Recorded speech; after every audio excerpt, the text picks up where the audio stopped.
All right, we got the pseudocode below prompts the user to enter data from the keyboard one number at a time. Given the keyboard inputs 2, 5, 4, 5, and 4 in that order. So they're telling us all of the inputs, but they are being input one at a time. What is the correct output from the following algorithm? Okay, so let's run through the code and trace it. So sum starts off as 0, I starts off as 0, and then we have a while here. We check the condition. Is 0 less than 5 true? So since this is true, I run the code. The first thing that it prints and prompts the user to input a number, n. They input that number, n. So n is the number that is the input from the user. Remember, they told us in the question that the first input was a 2. So the first n is 2. So we check if 2 mod 2, remember mod is the remainder from division. So when I divide 2 by 2, the remainder is 0. So 0 equal to 0, that's true. So then I run the code. Sum gets sum plus n.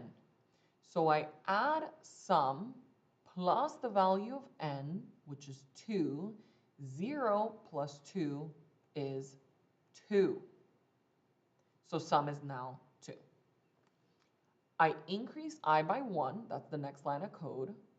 Okay, because I printed the prompt, I input the number, I checked the if and ran the code since the if was true, and then now my fourth and final thing to do inside the loop is to increase I by 1. So I goes up from 0 to 1. I got to the end of the code here for the while, but remember it is a while, so the structure works that we loop back to the condition. We check, is I 1 less than 5? Yes. So since that's true, I'm going to run the same code again. I prompt the user, input a number n, they input n, the next number they input is a 5. So n is now 5. And I check if 5 mod 2 is equal to 0. Well, 5 divided by 2 will be remainder 1. 1 equal to 0? No.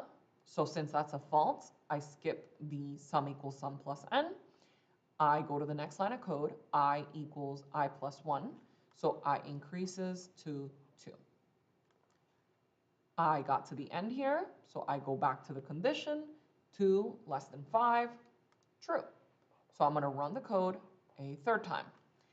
I prompt the user to input a number, they input, the next number they input is a 4. So n is now 4. I check if 4 mod 2 is equal to 0. Well, 4 divided by 2 remainder is 0. 0 equal to 0, true. So I'm going to run this code. I'm going to add sum and n together. Sum is 2, n is 4, 2 plus 4 is 6. So the new value of sum is 6. I go to the next line of code. I equals I plus 1. So I increases by 1. I is now 3. I got to the end, so I got to loop back to the condition. Is I still less than 5? 3 less than 5? Yes. So I run the code again. I prompt the user, input a number. They input, the next number they input is 5. So now n is 5. I check the if. 5 mod 2 would be remainder 1. 1 equal to 0? No. So I skip the sum plus n. And I go to the next line of code. I equals I plus 1. So I now goes up to 4. I got to the end here, so I loop back. Is I still less than 5? Yes. 4 less than 5, still true. So I got to run the code again. I prompt the user input a number. They input the number. The next number that they input is 4. So n now is 4. I check the if. 4 mod 2 is remainder 0. So that's true. So I will go ahead and replace sum with 6 plus 4. So now sum is 10. So that if is done, so we go to the I equals I plus 1. I goes up by 1. I is now 5. We got to the end, but it's a while, so I gotta go back to the condition. 5 less than 5. Finally, it is false. The condition of the while is false, and so we can now exit the loop.